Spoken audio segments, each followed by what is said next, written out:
అందరికీ నమస్కారం. నా పేరు నాగోల్ అమర్నాథ్, జనసేన పార్టీ, రైల్వే కోడూర్, తిరుపతి జిల్లా. ఇప్పుడు ఈ వీడియో చేయడానికి గల ముఖ్య కారణం ఏమనగా, నిన్నటి దినం కొంతమంది సన్నాసులు, వెధవలు, లఫాంగి గాళ్ళు ఒక ప్రోగ్రాం పెట్టారు. దళితులకి అన్యాయం జరుగుతుంది, అణిచివేత గురి కాబోతున్నారు అనేసి. నేను ఒకటే అడుగుతున్నాను, అయ్యా శ్రవణ్ కుమార్ గారు, దళితులకు అన్యాయం జరిగింది, మాల వాళ్ళకి అన్యాయం జరిగింది అంటున్నావు. నీకు బుద్ధి ఉందా? జ్ఞానం ఉందా? కడుపు కన్నమే తింటున్నావా? నువ్వు కడుపు కన్నం తిన్నోడు ఏంటే గత ప్రభుత్వం, వైసీపీ ప్రభుత్వంలో గుర్తుందా? మీ ఎమ్మెల్సీ అనంతబాబు గారు ఒక దళితుడిని చంపి కారు డిక్కీలో పెట్టి డోర్ డెలివరీ ఇచ్చాడు. అప్పుడేమైంది? నీ నోరు మెదపలేదే? అప్పుడు నోట్లో ఏం పెట్టుకున్నావు? కోడికత్తి సీను అతన్ని కోడికత్తి కేసులో ఎంత హింసించారు మర్చిపోయారా? అతను ఒక దళితుడే, అది మర్చిపోయావా? ఇకపోతే డాక్టర్ సుధాకర్ గారు, అతనే కరోనా టైంలో ఎంతలా హింసించారో అది మర్చిపోయారా? మీరు మాట్లాడుతున్నారు దళితులకు అన్యాయం జరిగిందనేసి. బుద్ధి ఉండాలి కడుపు కన్నం తింటే. అయ్యా రావణ్ గారు, ఒరే లఫాంగి నా కొడక, బేవర్స్ నా కొడక, నువ్వు మా పవన్ కళ్యాణ్ గారిని నోట్లో ఏం పెట్టుకున్నావంటావా? నువ్వు నోట్లో ముడ్డ పెట్టుకున్నావంటావు, లంజా కొడక. నోట్లో ఏం పెట్టుకున్నావు? నువ్వు మాట్లాడుతున్నావు.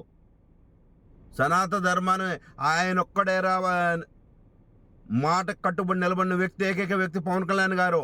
ఆయన ఏ రోజు మతాన్ని కించపరచలేదు. క్రైస్తవ మతాన్ని కావచ్చు, ముస్లిం మతాన్ని కావచ్చు, ఏ మతాన్ని ఆయన ఏ రోజు వ్యతిరేకించలేదు.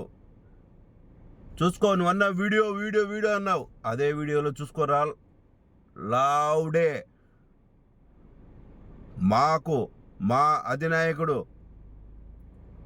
శాంతంగా ఉండమన్నాడు కాబట్టి మేము శాంతంగా ఉన్నావురా, లేదంటే గుడ్డలిప్పి కొట్టేవాళ్ళం. నువ్వే అన్నావు కదా గత వీడియోలో, నాకు మతాలతో పని లేదు, కులాలతో పని లేదు, పార్టీలతో పని లేదన్నావు. ఎవరిది గుడ్చడానికి వెళ్ళావురా మీటింగ్కి? లౌడే కబాల్ ఎందుకు వెళ్ళావు? ఎంత తీసుకున్నావు వైసీపీ పార్టీ నుంచి? మొత్తం వైసీపీ సపోర్ట్ వస్తుంది కదా అక్కడ ఉండేది. నోట్లో ఏమైనా పెట్టుకున్నావు ఆ రోజు అనంతబాబుకి అన్యాయం జరిగినప్పుడు డోర్ డెలివరీ ఇస్తే? అప్పుడు మెదపని నోరు ఇప్పుడు మెదుపుతున్నావే, ఏమి బాగా ఇచ్చాడా మా జగనన్న ముడుపులు? అరే హౌలెక్క బాల్, వైఎస్ అవినాష్ రెడ్డి గారి గొడ్డల పోటుకి బలైతే ఆ కేసుకు దిక్కులేదురా లౌడే కబాల్. దాని గురించి మాట్లాడు. రాష్ట్రంలో జరిగిన అవినీతి గురించి మాట్లాడు. రాష్ట్రంలో జరిగినటువంటి అన్యాయాల గురించి మాట్లాడరా. ఎవరో చిన్నపిల్లలకి కులాల గురించి మాట్లాడారని దాని గురించి మాట్లాడుతున్నావు. కులాలు రెచ్చగొట్టాలని ఎవర్రా రెచ్చగొట్టింది? గత ప్రభుత్వంలో ఎవరు రెచ్చగొట్టారు మతాలని? రాముడి విగ్రహాలు ధ్వంసం చేసింది ఎవరు? కూటమి ప్రభుత్వమా? దేవాలయాలు కూల్చివేసింది ఎవరు? కూటమి ప్రభుత్వమా? వైసీపీ ప్రభుత్వంలో జరిగినట్టు అన్యాయాలు, అక్రమాలు ఎక్కడ కోకొల్లలుగా ఉన్నాయి చెప్పుకుంటూ పోతే. కూటమి ప్రభుత్వం అంటున్నావు, కూటమి ప్రభుత్వంలో చర్చ కూల్చారంటున్నావు. ఎందుకు కూల్చారు? దానికి గల కారణాలు కనుక్కోరా.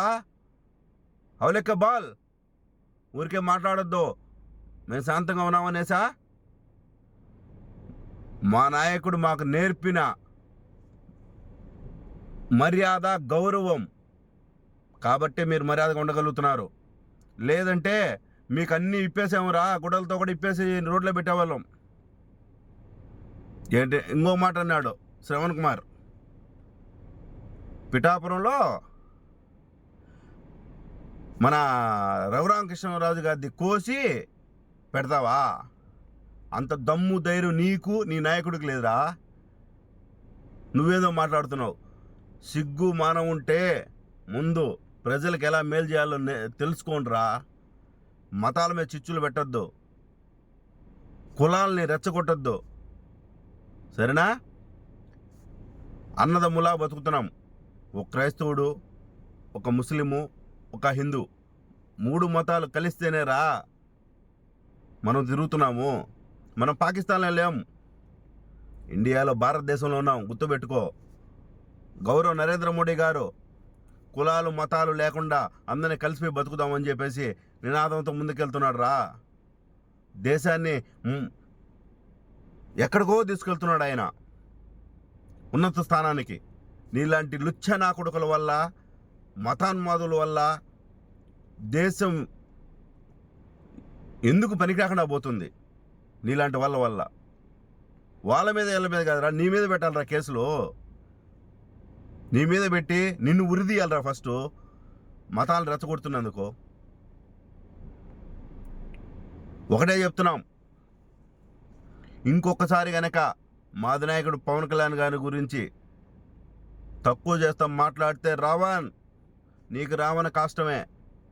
నీ ఇంటికొచ్చి కొట్టడం కాదు, తన్నుకుంటూ వస్తాం. గుర్తుపెట్టుకో. నీ కోసం పవన్ కళ్యాణ్ గారు రావాల్సిన అవసరం లేదు. మాలాంటి చిన్న కార్యకర్తలు వచ్చినా చాలు నిన్ను గుడ్డలోడు తీసి కొట్టడానికి. ఇదే నీకు లాస్ట్ అండ్ ఫైనల్. నీకు నీ పేటీఎం బ్యాచ్లందరికీ చెప్తున్నా.